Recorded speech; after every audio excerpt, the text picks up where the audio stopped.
sou pecador. Mas o mesmo céu que dá visão é o mesmo céu que justifica, que perdoa e que capacita.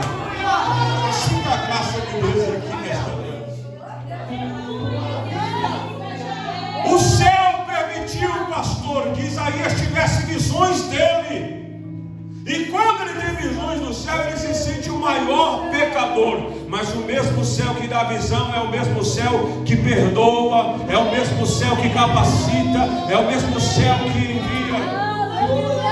Jeremias capítulo número 1, o texto diz que Jeremias, no capítulo 1, versículo 5, ele disse: olha,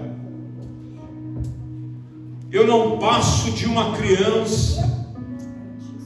Sabe qual que é a resposta do Senhor para Jeremias? Antes que eu te formasse no ventre da tua mãe, eu já te conhecia. E dentro da madre eu te santifiquei como profeta.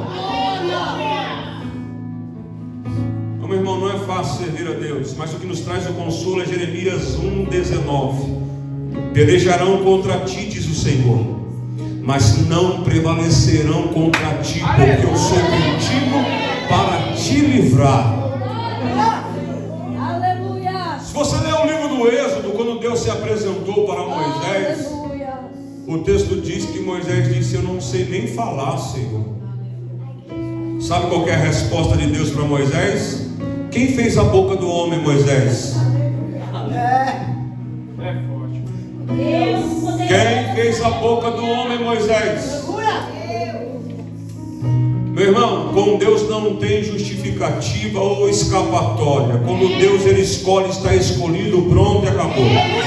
Quando Deus marca, está marcado, pronto e acabou. Passa-se os dias, as semanas, os meses e os anos. Você pode até ir para longe da presença do Senhor, mas eu te digo uma coisa, irmão, não tem lugar distante ou lugar que a gente consiga se ausentar de Deus.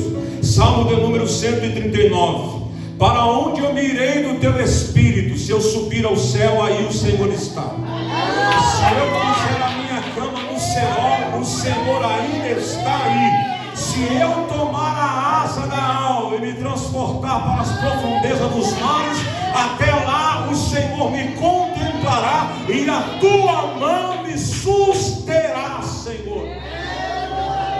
Meu irmão, não tem para onde fugir do chamado de Deus, não tem para onde fugir da vontade de Deus, não tem para onde se ausentar de Deus, meu irmão. E eu quero dizer para alguém aqui que não existe nada demais que a gente possa fazer para que Deus possa nos amar mais. E também não existe nada que a gente possa deixar de fazer para que Deus nos ame menos, meu irmão, porque o amor que Deus tem por nós é incondicional.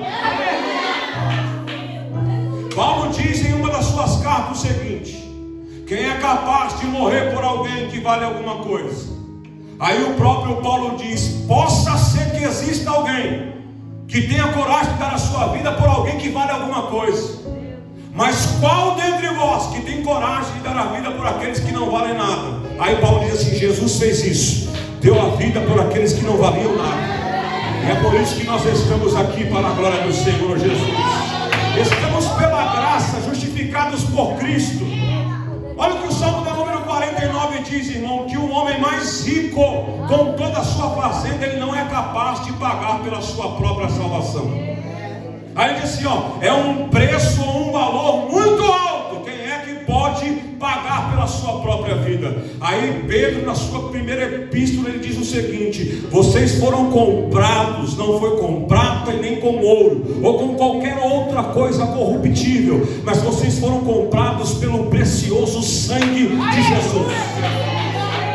Quem foi comprado pelo sangue, meu irmão, está aqui nesta noite. O sangue de Jesus nos comprou, e por isso que nós estamos aqui. O que é a graça? A graça veio para nivelar todos nós, deixar todos nós do mesmo tamanho.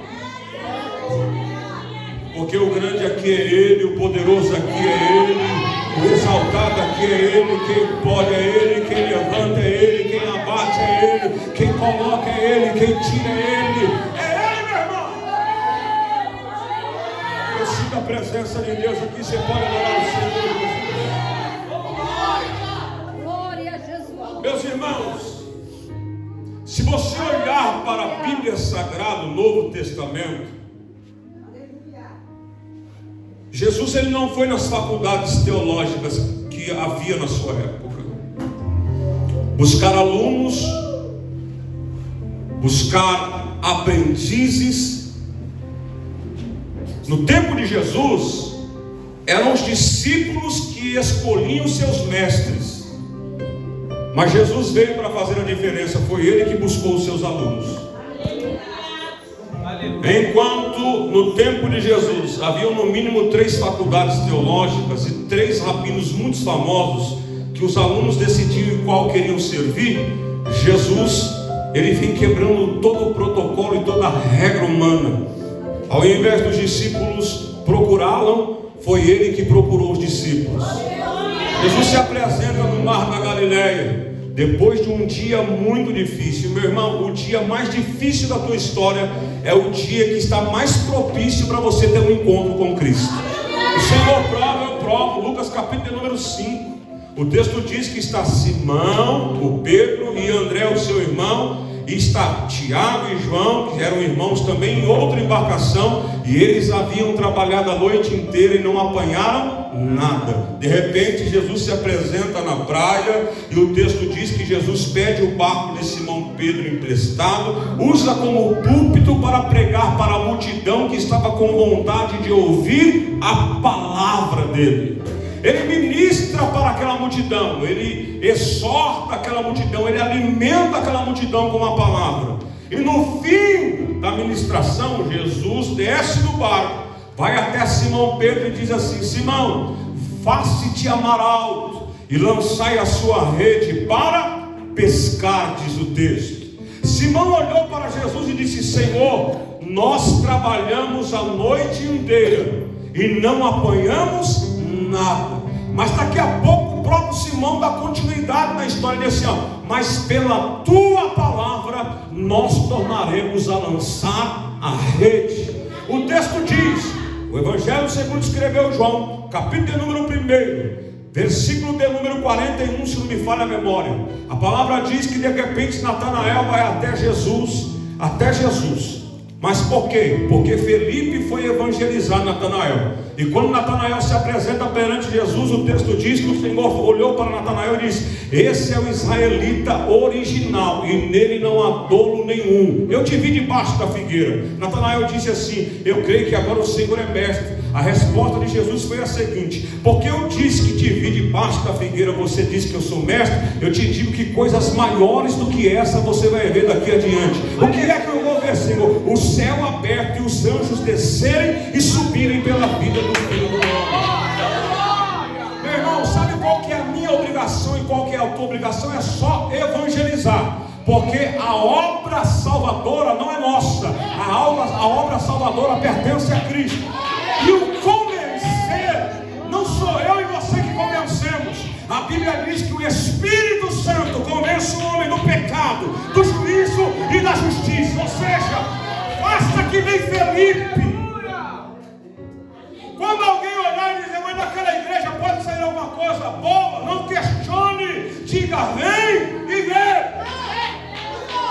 Porque o Senhor que está nessa igreja é Ele que vai convencer, é Ele que vai trabalhar, é Ele que vai revelar, é Ele que vai falar, meu irmão. Glória a Deus. Lucas 5:10. Simão, quando apanhou uma grande multidão de peixes, sabe o que acontece? Ele abandonou o barco, abandonou a rede, foi até Jesus e disse assim: afasta-te de mim, porque eu sou um pecador. Jesus sabia que Pedro era pecador, sim ou não?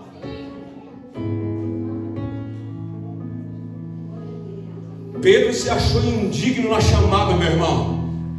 Ele disse: Senhor, afasta de mim, porque eu sou um pecador. Jesus disse: Simão, até quase agora você era pescador de peixe, mas eu te digo que a partir de agora tu serás pescador de homens. Sabe qual que é a diferença do pescador do peixe do pescador de homem? O pescador de peixe pega vivo e mata. O pescador de homem pega o homem morto e traz vida para a glória do Senhor. Essa é a diferença. Enquanto o pescador de peixe pega vivo e mata, o pescador de homem pega o homem morto e traz ele para a vida, para a glória do Senhor Jesus. Tem pescadores aqui nesta noite, meu irmão? Eu estou pregando para alguém que se acha incapaz ou indigno de fazer a chamada. Eu estou pregando a Bíblia para você. Já tem alguns minutos falando de pessoas que eram tão